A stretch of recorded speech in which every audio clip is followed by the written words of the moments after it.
sommes bien à l'avant-dernière émission de l'exercice fiscal 2022-2023. Je me dis, non, samedi prochain, année a fini, nous commençons une nouvelle année. Et économique, bien sûr. Donc, nous connaissons déjà le résultat annuaire. Prévision, moins 1,5% de contraction du PIB. Nous pas faire richesse année ça. Inflation à valer terrain. Le gouvernement dit que nous sommes capables de retrouver autour de 31,5%. Donc, lorsque pas de richesse et ensuite gain inflation, donc c'est une situation réellement grave pour une population. Donc, voilà dans ça que nous sommes là.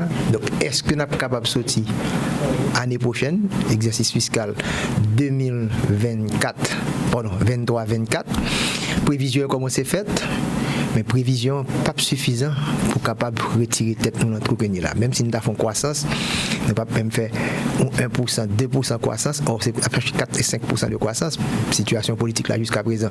Si nous dans des discours que le Premier ministre l'a fait dans la tribune des Nations Unies, même si nous avons investisseurs, nous avons dit pourquoi me mettre comme le pays ça, me retonne les que le refait tête li, la capable d'organiser le mieux. Nous allons faire un spécial jeune dia dans le cas d'études nous et sur réellement comment important service public est, puisque c'est débat ça qu'a fait dans le pays à ces jours-ci, comment pour nous offrir des services publics en éducation, en santé, en canot pour nous capables d'arriver ou relancer production en dans pays. Donc nous allons faire un petit coup de pied en France encore, je ne connais pas jeu. Donc si vous même questionner la qualité des services publics, la caille par eux. Donc ici nous besoin plus ça encore. Qui service qu'on a bail. Entendez ça. BFM Business, la librairie de l'écho. Emmanuel Le Chypre. Bienvenue dans la librairie de l'écho, l'émission de BFM Business qui vous offre chaque semaine le meilleur de la littérature économique. Alors évidemment, pas d'émission sur les livres sans auteur, ils seront nos invités dans la première partie de l'émission. Et puis vous retrouverez nos critiques, aujourd'hui Jean-Marc Daniel, Aude Martin pour leur coup de cœur et leur coup de gueule.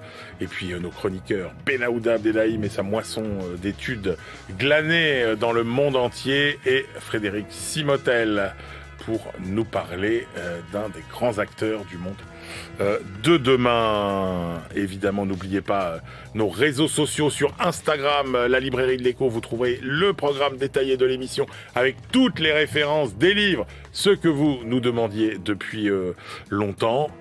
Et puis notre page Facebook, notre compte Twitter qui eux aussi vont bientôt s'enrichir. Et on démarre tout de suite avec nos auteurs.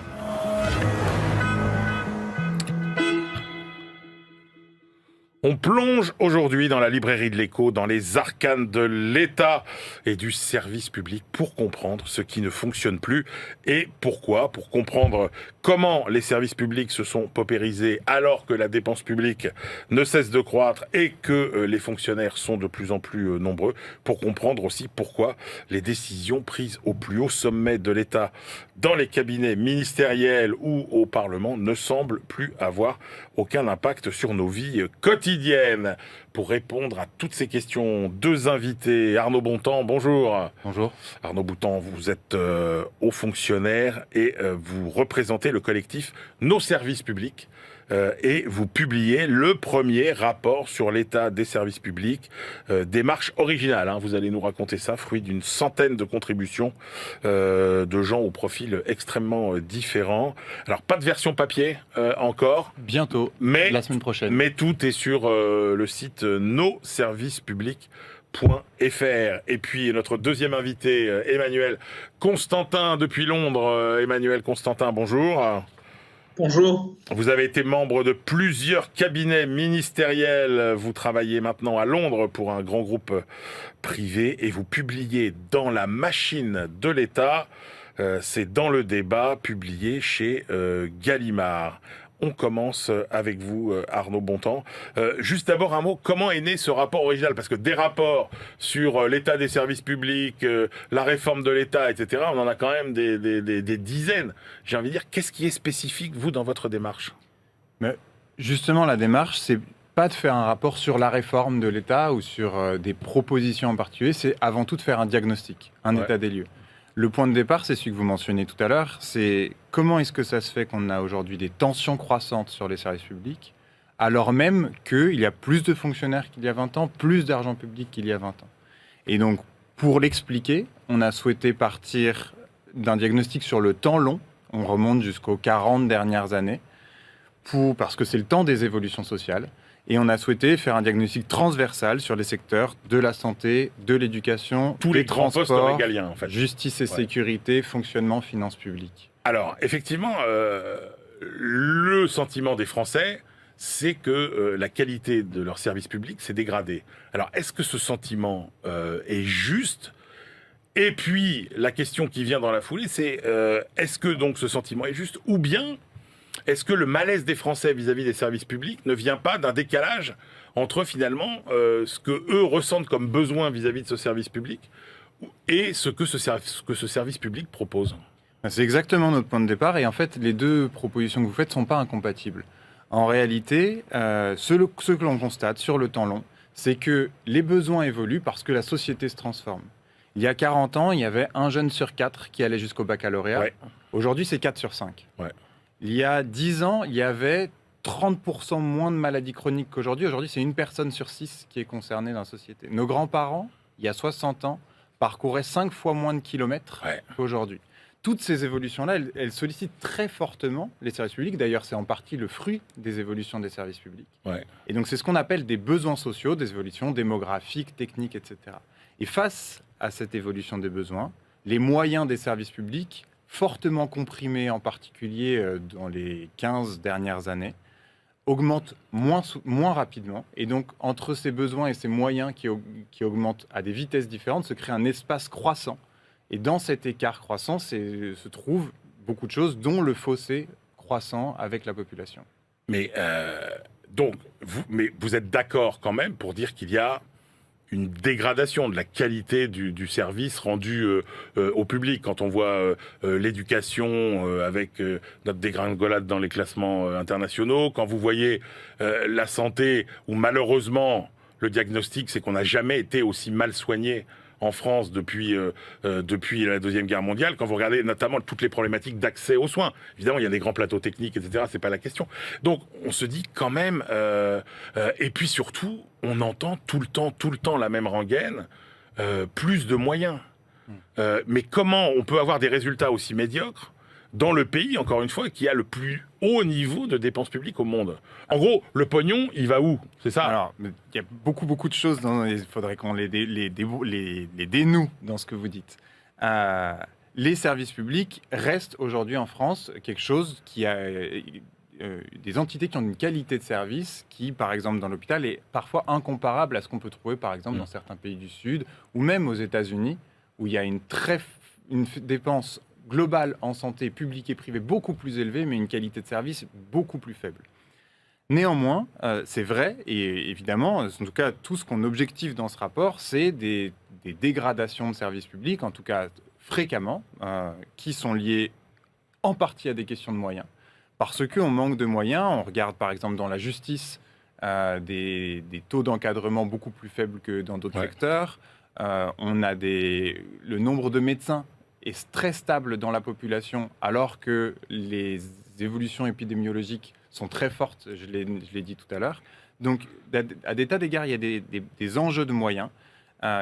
Et surtout, les discours dans les dernières années se sont concentrés sur moins d'impôts, moins de fonctionnaires, ont pressurisé à la baisse les services publics et n'ont pas permis leur évolution. Mais en fait, l'impression qu'on a, Arnaud Bontemps, c'est que tous les fonctionnaires qui sont au contact du public vivent dans un état de paupérisation croissant. C'est vrai, ils sont tous plus mal payés que dans les pays étrangers. Prenez les infirmières, prenez les policiers, prenez les profs, etc. Et on se dit, mais finalement... où est absorbé finalement l'argent? C'est-à-dire, est-ce qu'il n'y a pas finalement en back-office des gaspillages absolument considérables qui empêchent finalement les moyens de se déployer au bon endroit? Eh bien, c'est exactement ça. Et en fait, il y en a un majeur. Et ce qu'on passe assez souvent sous silence et qu'on objective beaucoup dans notre rapport, c'est le recours au secteur privé. En fait, dans cet écart croissant entre les besoins des gens et les moyens des services publics qui augmentent insuffisamment, se crée un espace pour un secteur privé, parfois à but lucratif, parfois non, qui, en retour de ce développement, vient déstabiliser le service public. C'est très frappant, par exemple, dans la santé. On pourrait prendre l'éducation également. La santé, c'est intéressant. On pourrait se dire, l'hôpital public se dégrade, et donc, c'est très intéressant qu'il y ait des cliniques qui viennent être en complémentarité, d'autres diraient en concurrence, etc. En réalité, ce n'est pas ce qui se passe. Ce qui se passe, c'est que les cliniques privées se concentrent sur des secteurs particulièrement rentables, la chirurgie ambulatoire, les actes courts et assez programmables, et laissent au secteur public les soins les plus lourds, les urgences, et donc ce qui n'est pas programmable, et les patients les plus précaires. En clair, tout ce dont on a le plus eu besoin, notamment lors de la crise du Covid. Et pourtant, les cliniques privées touchent de l'argent public, et touchent même de l'argent public qui se veut le même que l'argent public touché par les hôpitaux. Et donc, en fait, on a tout un paradoxe, c'est-à-dire que on constate qu'ils ont des métiers publics et privés lucratifs, en l'occurrence dans la santé, radicalement différents. Ils ne font pas la même chose, et pourtant ils sont payés pareil. Certains ont comme richesse leur accueil inconditionnel, d'autres sélectionnent, y compris par l'argent, les patients. Et donc forcément, en même temps, le service public, l'État ne peut pas tout faire. Donc il y a un moment où, et puis la délégation de service public, par ailleurs, ça fonctionne dans plein de secteurs. Je vous trouve assez sévère en fait sur le rôle du privé. En fait, ce qui est frappant, c'est pas tant une critique, c'est pas de dire que le privé est mauvais en soi. Notre rapport, c'est un diagnostic. Et ce diagnostic, il est que le privé est en progression. Prenons l'éducation. Dans le secteur de l'éducation, il y a une captation croissante des enfants de catégorie sociale à fort capital culturel par l'école privée sous contrat. Et encore une fois, sur financement public. C'était 29% en 2003 d'enfants très favorisés dans les collèges privés sous contrat, c'est 40% en 2021, c'est une augmentation très massive. Et donc là aussi, on arrive à cette augmentation-là, se fait avec une forme de fracturation de la société en germe, c'est plus l'école de tous.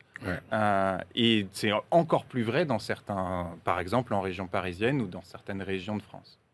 Vous dites aussi la répartition des moyens financiers, elle est souvent centrée sur des objectifs accessoires, qui sont souvent des objectifs un peu spectaculaires politiquement, mais qui en fait ne répondent pas aux demandes de services publics des Français.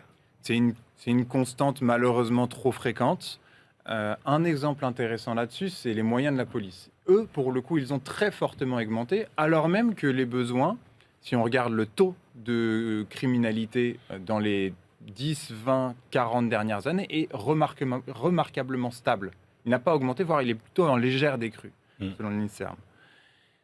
Tout ça, c'est frappant. Il y a une augmentation des moyens. En revanche, cette augmentation des moyens, elle est ciblée sur la lutte contre l'immigration, la lutte contre les usages de stupéfiants, et donc des délits ou des infractions à la réglementation qui sont sans commune mesure avec ce que le code pénal établit comme échelle de gravité, où il considère notamment que les crimes et délits sont les plus forts, sont les plus graves, sont les plus sanctionnés, et c'est pas là qu'il y a le plus de moyens. Un très bon exemple, c'est les violences sexistes et sexuelles.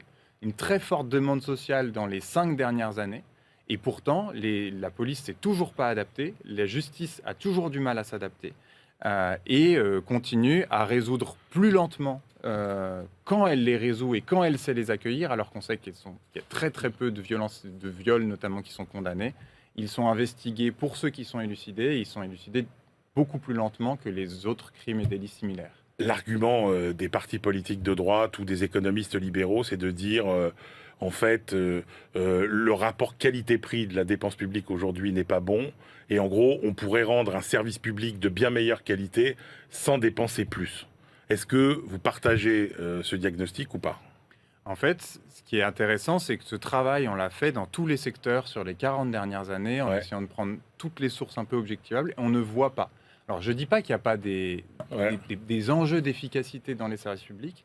En revanche, ce n'est pas du tout quelque chose que l'on peut objectiver de manière macroéconomique, si je puis dire.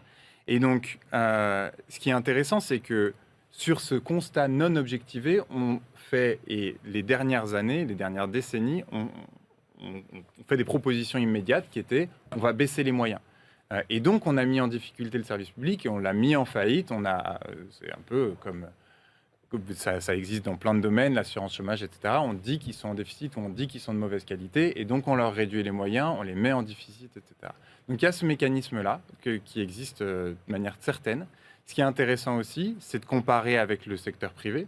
C'est-à-dire que ce que l'on voit dans notre rapport, c'est que, encore une fois, le privé se concentre sur ce qui est le plus facile ou le plus rentable ou de quelque manière que ce soit, avec les mêmes moyens publics. Donc on pourrait se dire, si le privé est si efficace, pourquoi tant de besoin d'argent public? Ouais, d'accord. Voilà, nous entendons là, qui a rapport avec le débat qu'on fait dans le pays aujourd'hui. En France, nous sommes là pour nous garder un diagnostic qui est fait au niveau des services et pour nous comprendre l'importance pour que la société soit capable de questionner la qualité de service que a besoin. La France, pays champion du monde par football, à savoir le prélèvement obligatoire, ça veut dire taxes, impôts, l'argent à entrer, taxes sur entrée dans le pays, extrêmement élevé. Et nous attendons résultat diagnostic là, rapport sur l'état des services publics. Nous avons besoin des organisations, société civile là, des think tanks qui ont ça. Même si on a croissance nous-mêmes, nous faisons observatoire pour nous regarder les finances publiques là. Nous avons besoin d'observatoire sur ça tout. Et pour nous faire de manière scientifique. Et pas qu'on soit bien shooter son gouvernement non, mais pour garder les résultats. Vous avez gagné un site qui est nosservicespublics.fr. Donc il faut que nous soyons capables de gagner nosservicespublics.ht. Et il y a des indicateurs, situation dans la justice, la sécurité, l'éducation, la santé, la finance publique. Après évaluer. On demande de services publics de la population française. Nous gagnons tout. Je veux dire, ça va passer sous frontière. Nous avons besoin de l'eau pour être capable de faire manger. Nous avons dit et l'État par rôle là-bas le service l'État depuis local risque dans tête là il pas faire nous comment qu'il a cherché la caille nous. Donc demande des besoins publics, les biens sociaux, ce qu'on appelle les biens publics de bail obligé partager, chaque monde pas acheter pour compte lui. Chaque monde pas capable battre la santé pour compte lui, pas capable la justice pour compte lui, il pas capable battre l'éducation pour compte lui. Il faut que nous capable de manière solidaire en quelque sorte. Autant où les résultats sont médiocres parce que là on prend qualité petit français à l'éducation, tout est relatif, pas vrai. Si c'est par rapport à nous-mêmes, pas de comparaison. Mais là on prend les pizzas qui bolent au niveau mondial, mais ça cap passer. C'est ça que même la campagne aujourd'hui, nous connaissons ça n'a fait un baccalauréat, ça nous connaissons blague, n'a pas tête tout menti sur lui. Nous connaissons qualité à pas bon. Le monde n'est pas fort, non? Il utilise lui déchets d'éducation dans le pays d'Haïti. Mais c'est même petit monde lorsque nous mal formés, qui puis devant faire société à payer parce que nous faisons acheter à l'école pendant des années et leur toute l'école là mal formé après kounya ils vont bon nous tête fait mal dans ce sens. Donc voilà comment que nous te voulons lier sujet et un dernier point que tu as ajouté là avant de prendre quelques auditeurs. Nous avons regardé semaine ça, puisqu'on a parlé de l'eau, on a parlé de canal. De l'eau pas simplement pour faire manger, de l'eau à utiliser également là faire électricité. Nous avons regardé qui qualité consommation et per capita de kilowattheure. Donc pays qui consommer plus kilowattheure par année, et bien dans le pays ça c'est une croissance économique assez forte et ces pays ça côté gain développement humain beaucoup plus intéressant. Et la statistique ça numéro 1 c'est l'Islande qui gagne 53 832 kilowattheures, extrêmement élevé par un pays qui renouvelle le niveau de 50 000 kilowattheures, donc une consommation très forte. N'a pas un pays tel que la Norvège qui est championne dans fait développement humain, il a 23 000 kWh per capita. Le Canada 15 588, la Finlande 15 250, la Suède 13 480 et les États-Unis 12 994 kWh per capita. On faut descendre mettre bloc à nous là. Cuba a 1448 kWh per capita, c'est consommation li. République dominicaine a 1454 et suivant le point dans de l'eau, il y a hydro, il y a ça n'est pas capable les énergie solaire également.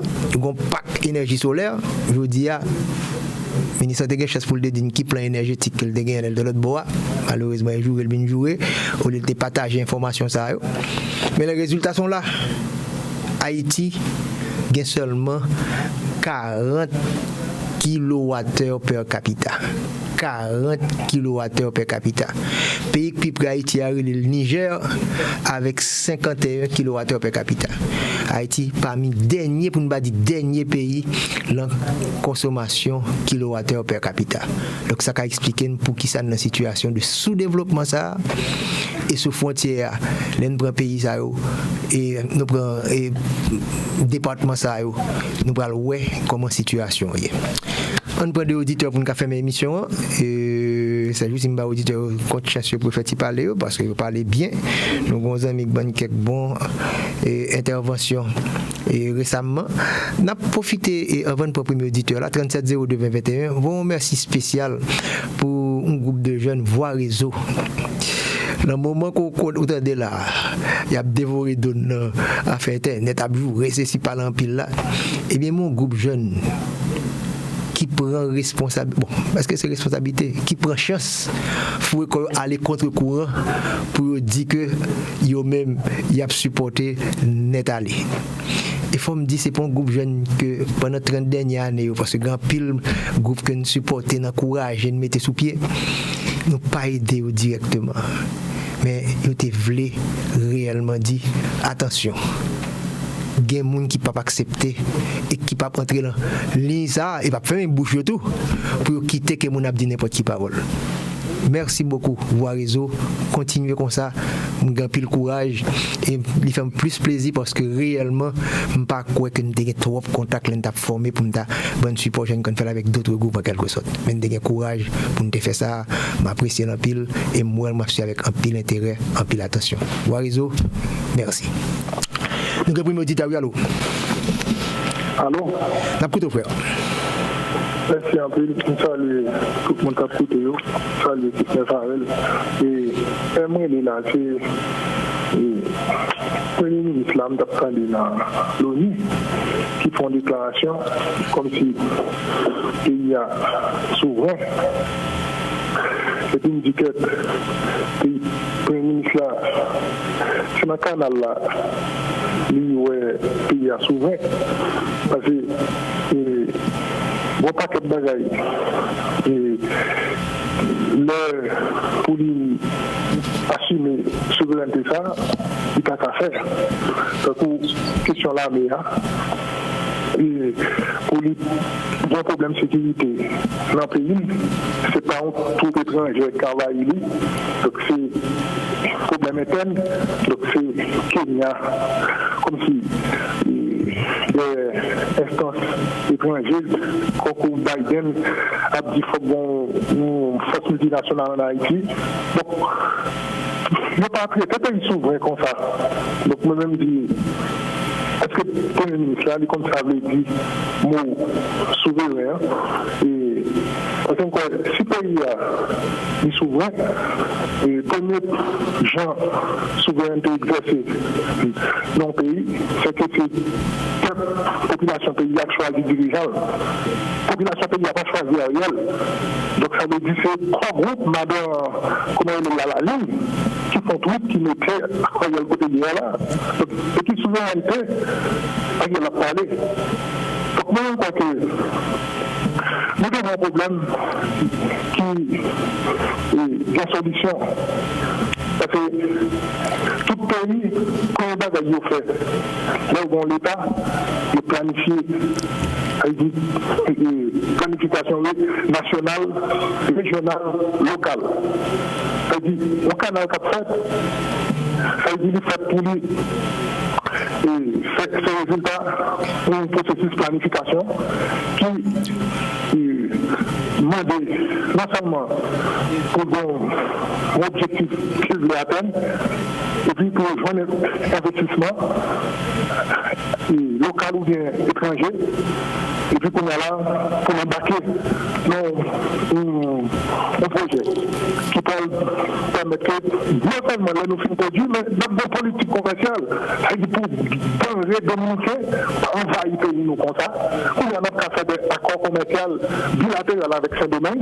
On dit bon, on y a là, on a quelques conditions, on a qui tarif et produits qui rentrent sur le territoire nous. Et puis là-bas nous-mêmes, et conditions d'accès à marché pour là.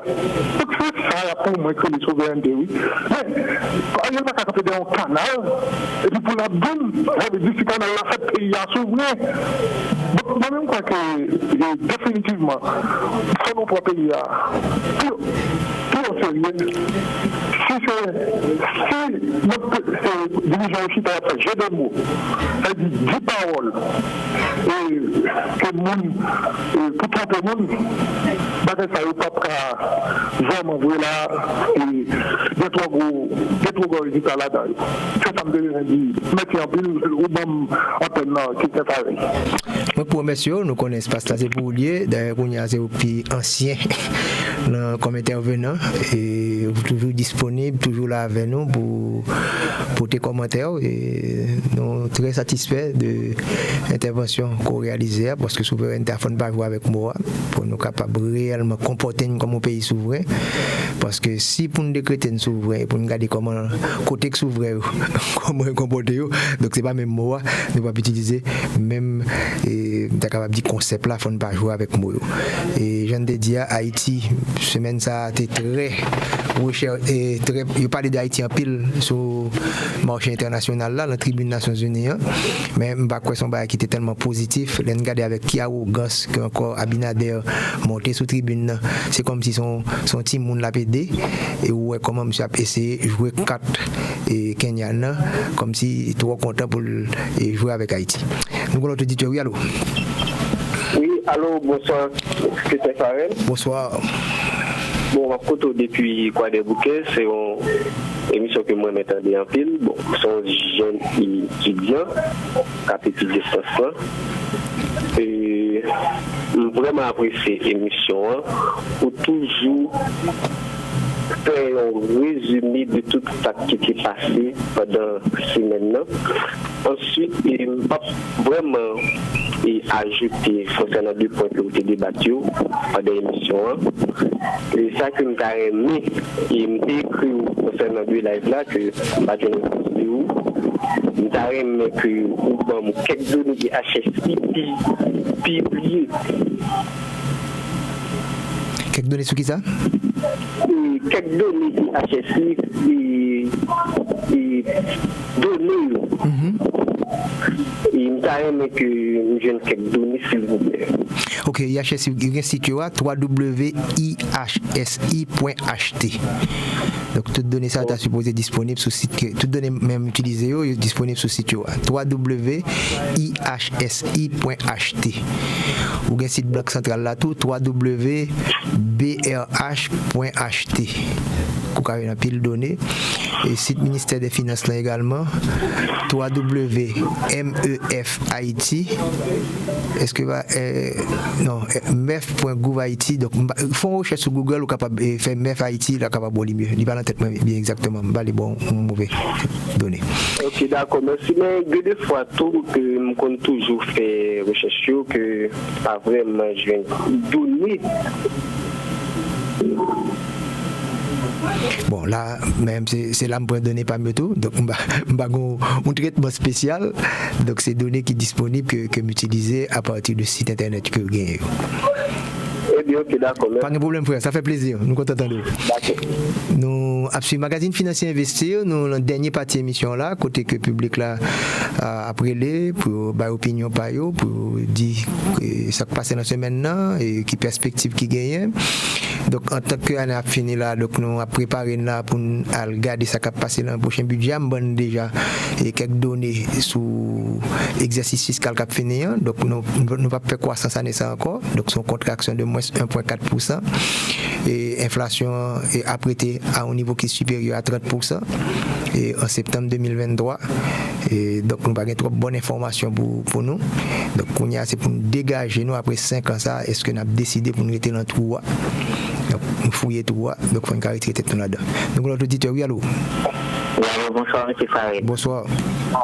Ah bon, je t'aimerais spécialement pour me caractériser un petit peu comme je toujours fait d'habitude.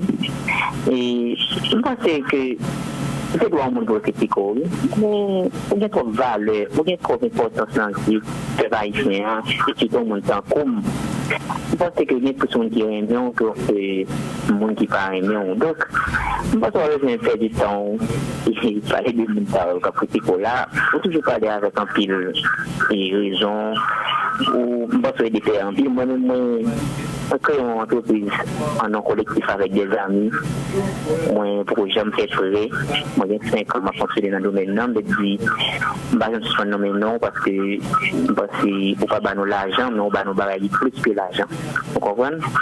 Et moi, toujours dit que dans l'histoire d'Haïti même, alors à part 2 ans, 1900, c'est un monde que beaucoup rencontré, mais moi, tellement bien en contrôle, parce que c'est un contemporain, c'est un exemple pour moi. On comprend? Je toujours nommé non Henri Christophe. Et puis, moi, c'est le deuxième citoyen haïtien. Je vais après Henri Christophe, c'est vous-même. Donc, pour moi-même, vous avez important ce qui est capital, pas même qu'à dire. Et toute appréciation pour bon, ça. Et pas que le cacher, famille, mes amis, tout le monde était pas moi seulement.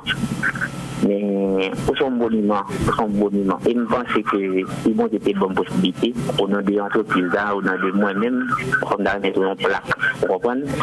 Pour tout ça, fait pour les Haïtiens, pour tout service aux gens. Donc, moi-même, je pour me donner merci encore une fois, ok? Donc, ce qui est sur le canal là, moi-même, d'accord, il faut avoir moins d'émotions.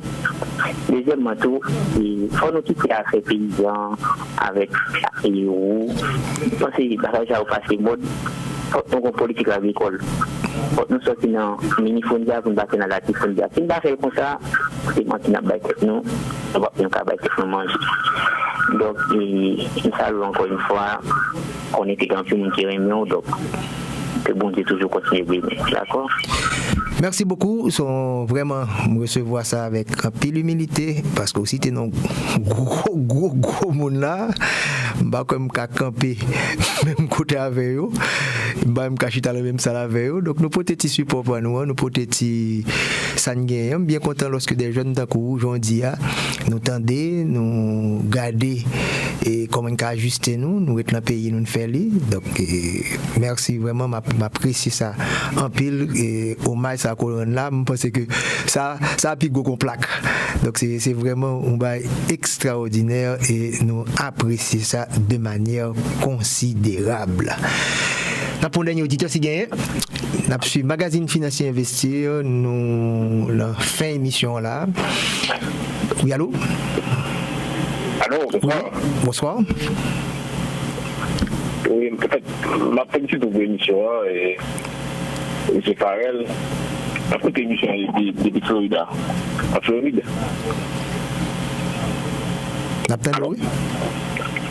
Oui, en fait, pour une petite émission, c'est aussi une émission, la petite depuis Floride. Peut-être, je ne sais pas si le débat, il a fait concernant le canal, et ce frontière-là, nous avons un gros paquet de dépôts concernant le canal là. Nous avons dit bon, les canaux sont faits, il va y manger, il va y manger. Mais ma pose de question, si c'est un canal Haïti, comme tu vas y aller, pas de canal avant ça, même pour. Mais j'aimerais dire que bon, et depuis canal Haïti, c'est là, il a été pour le coup du manger, pour la gueule. Moi, j'ai fait émotion, mon politique basée sur l'émotion qui est basée sur la nationalité. Vous comprenez?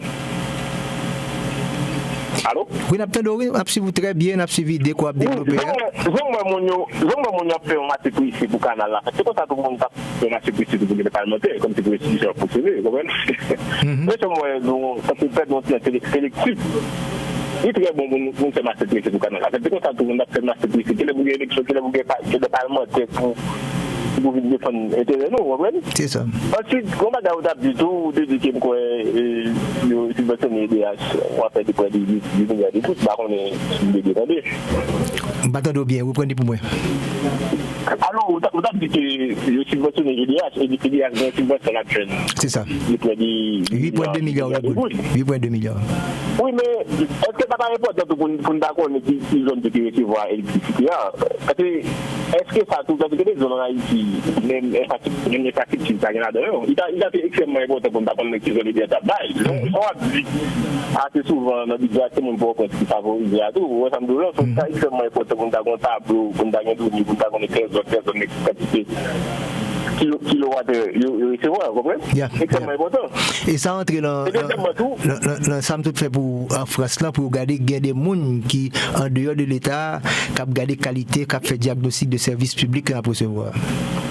C'est extrêmement important. Vous devez regarder tout comme ça, vous devez l'équipe va quitter la zone tellement service. Et deuxièmement tout, il y a un secteur touristique comme nous quittons des Patini, son secteur haïtien qui a appuyé. Je me dis là, donc quand c'est haïtien qui est en Amérique du Nord, qui est en Amérique du Sud, donc on a tas de diaspora, nous sommes qu'à capitaliser sur ça, mais il était qu'à aider l'économie du pays.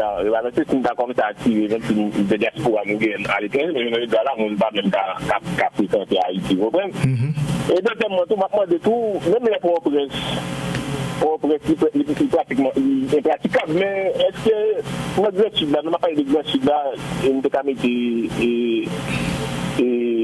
au CAI, nous devons regarder Jacques Mel, tout côté de un port international, parce que nous devons interconnecter la recevoir des vols qui sortent en Floride, des vols comme Jamaïque. Même les pauvres ça souffre, mais il y a un département sud dans le il doit lui-même après la souffre, mais il faut bien infrastructure. Je pense que si l'État va faire des investissements comme ça, c'est important. Je vois dire que quand c'est pauvre dans le sud, il y a des investissements qui sont tout nombreux. Certainement, il y a attirer des investisseurs dans le sud, et puis il va faire tout ce qu'on va faire en débattement. On fait des pour l'émission, sinon il faut faire l'émission. Mon cher, merci beaucoup. Et ça, dit très important parce que je fais là pendant les vacances là, je fais tout le sud là, allant de Okaï, fait Nip, aller jusqu'à Jacmel, et on n'a pas fait ça à partir des bâtissants, donc je visiter tout le département ça et je monte dans le nord, je fais nord de l'est, je fais un compte parler, nous rappeler de nord-ouest là avec Bol Saint-Nicolas, ou une raison. Donc nous qui est important, c'est n'a pas d'infrastructure et c'est ça pour nous un plan d'infrastructure sérieux, il pas seulement route, faut une route et pas seulement les routes principales, faut une route secondaire, ce n'a pas d'agriculture, faut une déplacer produit. Il faut que nous ayons également et vous expliquer l'aéroport, pas de doute, aéroport dans le sud là, nous avons besoin d'aéroport international dans le sud là, aéroport nord a marché très très bien, mon au cap haïtien bénéficier de ça considérablement pendant les vacances là. Mais il faut garder la mer à tout. Ça c'est l'économie bleue. Il dit que on regarde un kilomètre route combien elle coûtait et on regarde un kilomètre la mer combien elle coûtait.